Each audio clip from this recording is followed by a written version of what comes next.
श्री स्वामी समर्थ. कन्या राशी 8 ते 14 जून साप्ताहिक राशी भविष्य. नमस्कार मित्रांनो, अमृतवाणी या चॅनलवर तुमचे मनपूर्वक स्वागत आहे. या आठवड्यात तुमच्या मेहनतीला योग्य दिशा मिळेल का? अनेक दिवसांपासून डोक्यात सुरू असलेल्या योजना प्रत्यक्षात उतरतील का? कामातील अडथळे दूर होतील का? आर्थिक बाबतीत स्थैर्य निर्माण होईल का? कुटुंबातील काही प्रलंबित प्रश्न सुटतील का? प्रेमसंबंधांमध्ये अधिक स्पष्टता आणि विश्वास निर्माण होईल का? विद्यार्थ्यांना अपेक्षित यश मिळेल का? चला तर पाहूया कन्या राशीला आठवडा कसा जाणार. व्हिडिओमध्ये पुढे जाण्याआधी कमेंटमध्ये श्री स्वामी समर्थ लिहा. स्वामी तुमच्या सर्व इच्छा पूर्ण करतील. ग्रहस्थिती पाहता हा काळ स्वतःचे नियोजन, शिस्त आणि संयम यांच्या जोरावर प्रगती साधण्याचा आहे. घाई न करता टप्प्याटप्प्याने पुढे गेल्यास यश तुमच्या जवळ येताना दिसेल. कन्या राशीच्या व्यक्तींसाठी हा आठवडा व्यवस्थापन, नियोजन आणि सूक्ष्म निरीक्षण यांचा उत्तम उपयोग करून घेण्याचा आहे. तुमच्या स्वभावातील बारकाई आणि परिपूर्णतेची वृत्ती अनेक ठिकाणी फायदेशीर ठरेल. काही लोक तुमच्या सल्ल्यावर आणि अनुभवावर अवलंबून राहतील. या आठवड्यात तुम्ही घेतलेले काही निर्णय पुढील काही महिन्यांसाठी महत्त्वाचे ठरू शकतात. अनेक अपूर्ण कामे पूर्ण करण्याची संधी मिळेल. मानसिकदृष्ट्या अधिक स्थिर राहाल आणि परिस्थितीकडे वास्तववादी नजरेने पाहू शकाल. आठवड्याच्या उत्तरार्धात काही आनंददायी बातम्या मिळण्याची शक्यता आहे. करिअर आणि व्यावसायिक जीवन. करिअरच्या क्षेत्रात हा आठवडा तुमच्या कौशल्यांची परीक्षा घेणारा असला तरी त्यातूनच तुमची गुणवत्ता सिद्ध होणार आहे. नोकरी करणाऱ्या व्यक्तींना कामाचा ताण वाढलेला जाणवू शकतो, परंतु तुमचे नियोजन आणि शिस्तबद्ध कार्यपद्धती यामुळे सर्व जबाबदाऱ्या व्यवस्थित पार पडतील. वरिष्ठ अधिकारी तुमच्या कामातील अचूकता आणि प्रामाणिकपणाचे कौतुक करतील.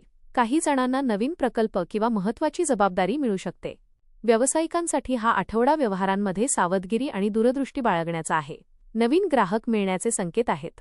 लेखा, आरोग्य, शिक्षण, सल्लागार सेवा किंवा तांत्रिक क्षेत्राशी संबंधित व्यक्तींना विशेष लाभ मिळू शकतो. जुने व्यावसायिक संबंध पुन्हा सक्रिय होऊन त्यातून फायदा मिळण्याची शक्यता आहे. आर्थिक जीवन. आर्थिक बाबतीत हा आठवडा नियोजनावर भर देणारा ठरेल. अचानक मोठा लाभ मिळण्यापेक्षा हळूहळू आर्थिक स्थैर्य निर्माण होण्याची शक्यता अधिक आहे. काही खर्च अनिवार्य असतील, परंतु ते भविष्यासाठी उपयुक्त ठरतील. बचत आणि गुंतवणुकीचे योग्य संतुलन साधण्याचा प्रयत्न कराल. आर्थिक व्यवहार करताना कागदपत्रांची पूर्ण तपासणी करणे आवश्यक राहील. जुनी देणी वसूल होण्याची शक्यता आहे. घरातील एखाद्या महत्त्वाच्या गरजेसाठी खर्च करावा लागू शकतो. आर्थिकदृष्ट्या सुरक्षित राहण्यासाठी अनावश्यक खर्च टाळा.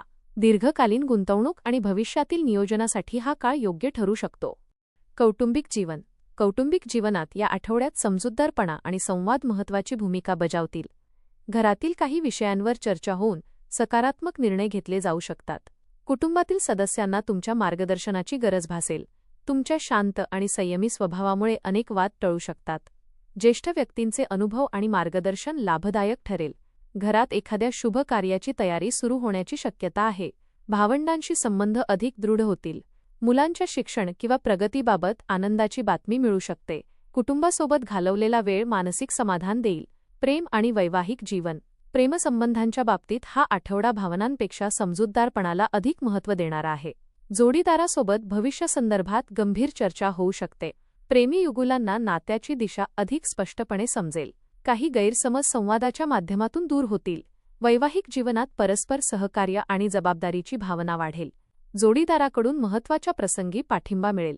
नात्यातील लहानसहान गोष्टींकडे दुर्लक्ष करण्याऐवजी त्यावर शांतपणे चर्चा करणे फायदेशीर ठरेल. एकमेकांबद्दलचा आदर वाढल्याने नाते अधिक मजबूत होईल. प्रवास. या आठवड्यातील प्रवास नियोजनपूर्वक केले तर विशेष फायदेशीर ठरू शकतात. कामानिमित्त केलेले प्रवास नवीन संधी घेऊन येतील. काही व्यक्तींना प्रशिक्षण, बैठक किंवा शैक्षणिक कारणांसाठी प्रवास करावा लागू शकतो. प्रवासादरम्यान नवीन माहिती आणि अनुभव मिळतील. धार्मिक किंवा निसर्गरम्य स्थळाला भेट दिल्यास मानसिक ताजेपणा मिळेल. वाहन चालवताना सावधगिरी बाळगा. वेळेचे आणि खर्चाचे योग्य नियोजन केल्यास प्रवास अधिक सुखकर ठरेल. आध्यात्मिक जीवन. आध्यात्मिकदृष्ट्या हा आठवडा आत्मपरीक्षणाचा आहे. तुम्ही स्वतःच्या विचारांचे आणि निर्णयांचे मूल्यमापन कराल. ध्यान, प्रार्थना आणि धार्मिक ग्रंथांचे वाचन यामुळे मानसिक स्थैर्य मिळेल. काही काळ स्वतःसाठी राखून ठेवण्याची गरज जाणवेल. एखाद्या संतांचे विचार किंवा प्रेरणादायी घटना तुमच्या जीवनाकडे पाहण्याचा दृष्टिकोन बदलू शकतात.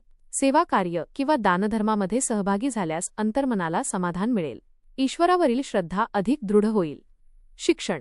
विद्यार्थ्यांसाठी हा आठवडा मेहनत आणि शिस्त यांचे महत्त्व पटवून देणारा आहे. अभ्यासात सातत्य ठेवणाऱ्या विद्यार्थ्यांना चांगले परिणाम मिळतील. स्पर्धा परीक्षा, व्यावसायिक अभ्यासक्रम किंवा संशोधन क्षेत्रात कार्य करणाऱ्यांना विशेष लाभ मिळू शकतो. अवघड विषय समजून घेण्यासाठी नवीन अभ्यास पद्धतीचा उपयोग करा. शिक्षक आणि मार्गदर्शकांचे मार्गदर्शन महत्त्वाचे ठरेल. अभ्यासातील अडचणींवर मात करण्यासाठी संयम आणि नियमित सराव आवश्यक राहील. आत्मविश्वास वाढल्यामुळे अपेक्षित यश मिळण्याची शक्यता आहे. उपाय: दररोज सकाळी ओम बुम बुधाय नमः या मंत्राचा जप करा. बुधवारी भगवान गणेशाची पूजा करून दुर्वा अर्पण करा. हिरव्या मुगाचे दान करणे शुभ राहील. गरजू विद्यार्थ्यांना शैक्षणिक साहित्य देण्याचा प्रयत्न करा. घर आणि कार्यस्थळ स्वच्छ ठेवण्यावर भर द्या. कोणत्याही कामाची सुरुवात गणपतीचे स्मरण करून करा. एकूण कन्या राशीसाठी हा आठवडा शिस्त, नियोजन आणि व्यावहारिक दृष्टिकोन यामुळे यश मिळवून देणारा ठरेल. करिअरमध्ये जबाबदाऱ्या वाढतील, परंतु त्यातून तुमची गुणवत्ता सिद्ध होईल. आर्थिक बाबतीत सावधगिरी आणि योग्य नियोजन फायदेशीर ठरेल. कौटुंबिक जीवनात समजूतदारपणा आणि प्रेम वाढेल. प्रेमसंबंधांमध्ये स्पष्टता येईल. तर विद्यार्थ्यांना मेहनतीचे चांगले फळ मिळण्याची शक्यता आहे. या आठवड्यात तुम्ही घेतलेले छोटे छोटे निर्णय भविष्यात मोठा बदल घडवू शकतात. त्यामुळे प्रत्येक पाऊल विचारपूर्वक उचला. संयम, सातत्य आणि सकारात्मक दृष्टिकोन यांच्या जोरावर हा आठवडा तुमच्यासाठी समाधान, प्रगती आणि आत्मविश्वास वाढवणारा ठरेल. धन्यवाद.